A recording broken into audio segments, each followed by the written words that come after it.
Well, my name is Alicia Kenworthy, and I think I always knew I wanted to be an entrepreneur. I'm not sure I knew exactly why or what I was going to do, but I always had an entrepreneurial drive. And my first experience out in San Francisco was actually interning for a tech startup here, started by a French entrepreneur. I've always been a big Francophile, so I had met him back in Paris, and when he started his company here in San Francisco, he said, you know, you should come join me. And that summer, I felt like it was the summer before my senior year of college, and I felt like I had learned more in that summer than I had learned in any of my classes or in school.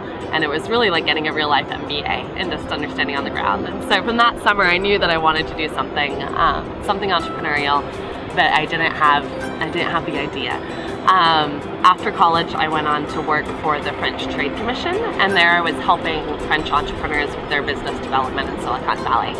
So there again, I was working with a lot of entrepreneurs. I got to help them win deals, get client meetings, help them through a certain part of their company, but then they would move on and, you know, not necessarily forget about me, but I wasn't part of the journey anymore. And that was really, I think, what was most frustrating to me, was seeing these companies at certain points in time and not being on the client side of things, not being able to really be part of the story. So one day, I guess it came from, you know, I got along really well with one of my coworkers. We knew that we wanted to work together again, and we both had similar pain points when it came to bras. We could never find bras that fit or that were attractive. And we always kind of joked about starting a bra line. But in Silicon Valley, that sounds like a really silly idea to go and pitch investors. And, you know, we never took ourselves very seriously until one day I said, well, you know, what if we did just not like a bra line or a bra boutique, but what if we do something online that is scalable, that can provide sort of that quality fitting experience that you get at a Nordstrom or that you get at a specialty boutique, and bring that to women regardless of location, and sort of democratize bra fitting and quality lingerie.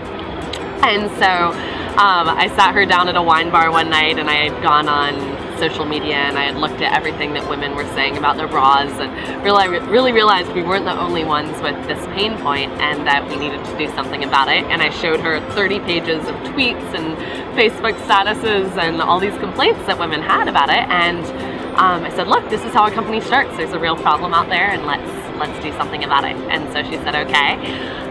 She was working, by that time she had moved on, she had gone to work at IDEO, a design firm, and I still had my day job at the French Trade Commission.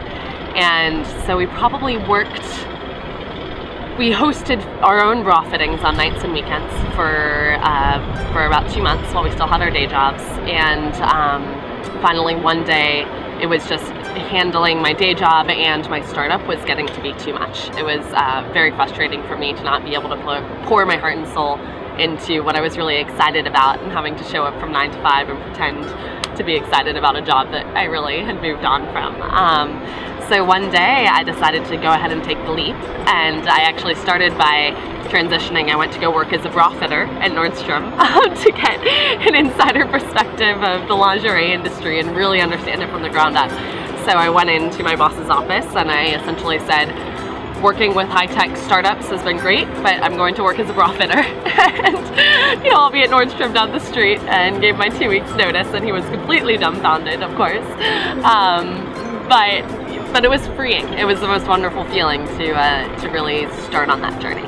So I worked as a bra fitter for 3 months, and Amalia and I both ended up going full-time completely on this project at the same time in March, and she left her job at IDEO. She had a lot of back and forth about when was the right time to quit and what to reveal to her bosses, and whether it was an appropriate risk to take. And so we sort of had diverging viewpoints on that, which was an interesting point in our relationship I could talk about. But we both went full-time in March and just dove into really refining our story, getting our pattern maker, getting our sample factory, getting everything ready to go and speak to investors. And that's a process that we started in June, and we're in the middle of fundraising over the summer, which isn't the best time to fundraise. I wouldn't recommend it.